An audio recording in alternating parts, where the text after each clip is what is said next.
In this video, we're going to learn about something called linearizing our data. Linearizing data. This is another very fancy word, phrase, something you can say at parties to impress your friends. Okay, let's get started. When do we linearize our data? Well, we do it after a lab experiment, once we've collected experimental data. Yes, very obvious. Here's the great thing about our physics, our IB physics lab experiments. You are doing weird, wacky, crazy, unpredictable experiments. The key word there is unpredictable. Here's what I mean. Let's say you take some dominoes, right? And you line them up. And you measure how far apart X they are separated, and you make sure that they're all separated by the same amount. You let those dominoes fly and knock them down, and you record the time it takes. Oh gosh, time, t. Record the time t that it takes for all of the dominoes to fall. Then you take your dominoes and you space them a little bit farther apart. Increase the value of X. Now you let them fly again, and you measure the new time, t, when they're spaced this new distance. So you conduct this experiment, you collect your data, your independent variable, the one that you manipulate in a predetermined way, is the spacing, x. The response variable, the thing that changes in response to your manipulations, the response variable, dependent variable, is time, t. This is such a weird experiment, but it's really cool. But it's weird.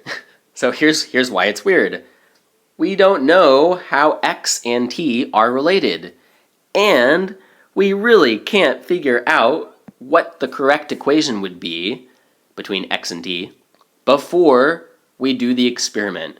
I mean, this is so complicated. I have no idea, me, the teacher. I don't know what things would determine the relationship between x and t. It's kind of weird.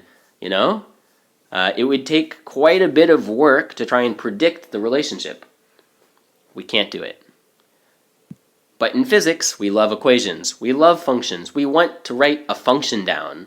We want to say, okay, here's the relationship, 2.5 t to the 1/2, or something like that.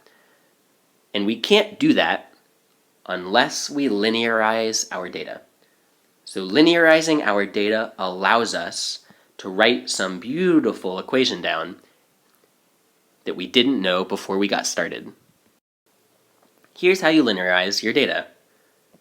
First thing is, well, you always have to make a graph. This doesn't linearize the data, but this is one of the key steps.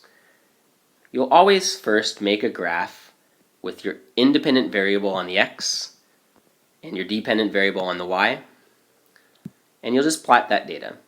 Now, in this case, let's say, I'm making this up, let's say your data does a shape like this, right? And you see that, and you think, aha, aha, Mr. McGeaney taught me something. Whoops. He taught me that whenever d is proportional to the square root of I, you get a graph like this.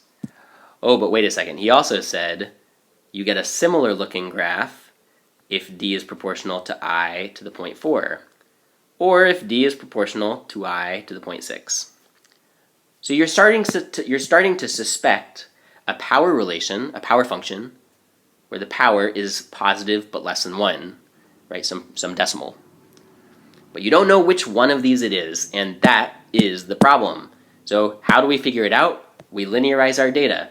Now, the next part that I show you is going to sound weird and mysterious and complicated, but everything will be explained to you in due time.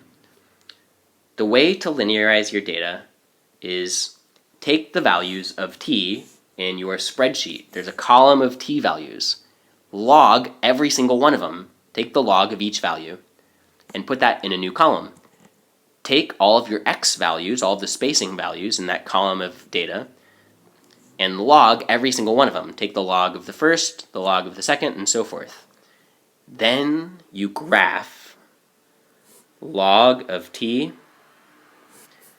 versus log of x, the spacing. And look at what happens when you do this. You get a nice straight line, which is really, really awesome. I mean, that's exciting. But what does it mean? Sure, it's exciting. Well, here's what it means. If a log graph, this is a rule, a principle. We'll prove it later. If a log graph is straight,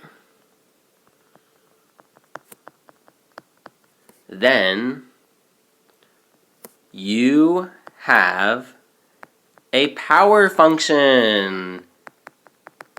Oh, I wish I could draw party hats and, what? Oh, clearly it's been a long time since I was at a party. What else? The streamers, right? You have streamers and the things that you blow in and they make a sound. Okay, whenever you get a log graph that's straight, you instantly know you have a power function. Here's the really cool part. I'm going to put my graph back up. Log of t and log of x. Okay, so if I have a power function, then I know my dependent variable, t, is equal to some constant k times my independent variable, x, raised to some power. And here's my straight line, my straight log graph. But the question remains, I haven't finished writing an equation down, a function, until I figure out what k and n are. Here's what k and n are. If you add a straight line, if you add a linear trend line to the log graph, and then have Excel tell you the equation, and I'm going to make up an equation here.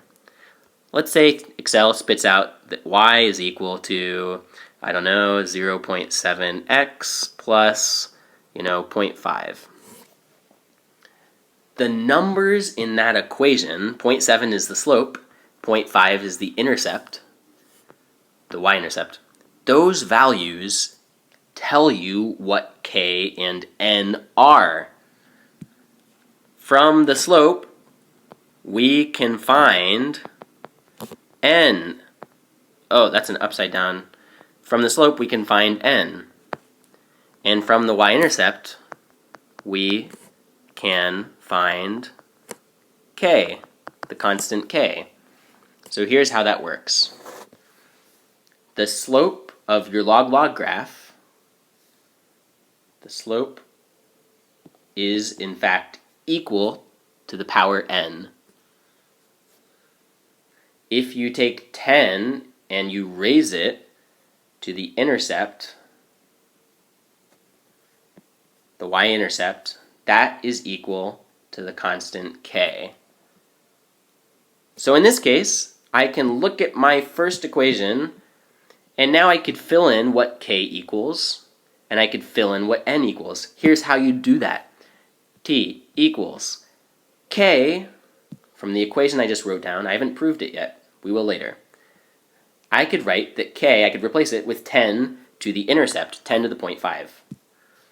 10 to the 0.5. And n, using the rule I wrote down, n is just the slope, right? And since this is y equals mx plus b, the slope is 0.7. So n is 0.7. Now, 10 to the 1/2, 10 to the 0.5, is something you could find from your calculator. I believe it's about 3.2. And boom, just like that. Look, oh wow, boom. We have just written down a function. We've done what every physicist wants to do. We found a function between our independent variable, x, and our dependent variable, time. There's one final thing. This is not a complete function. The last thing you would have to do is you would have to fill in the units, add the units for your constant, for your k. In this case, I'm going to give you the answer. You could do it as an exercise. You would figure out that the units for k you would replace 3.2 with 3.2, let's see, seconds times meters to the negative 0.7. And I'll leave that as an exercise to you to figure out that those are the correct units. So that's how you linearize a power function. Now here's the trick. So what have we learned in this video? We've learned that if a log graph is straight,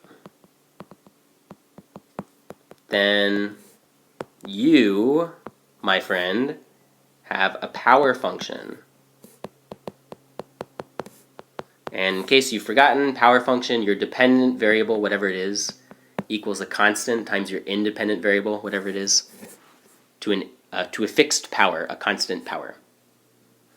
We also learned that on the straight log graph, the slope m,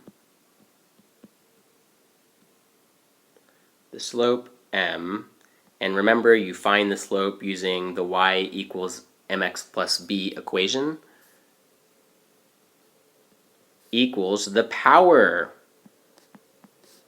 n, and 10 raised to the power of b, the intercept, equals the constant k from your power function. Right, so how do you find n? How do you find this n value? It's simply equal to the slope in the equation on the log graph. How do you find the constant k? It's simply equal to 10 raised to the power of b, the intercept, the y-intercept. Now, there's another important thing about all of this. This log graph only works if you have a power function. If you don't have a power function, then you will not get a straight line from the log graph. And if you don't get a straight line, you can't use slope of the straight line because there is no straight line. And you can't use the y-intercept because there is no y-intercept to a straight line.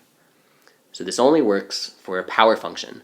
In the next video, we'll see how you do this process for an exponential function.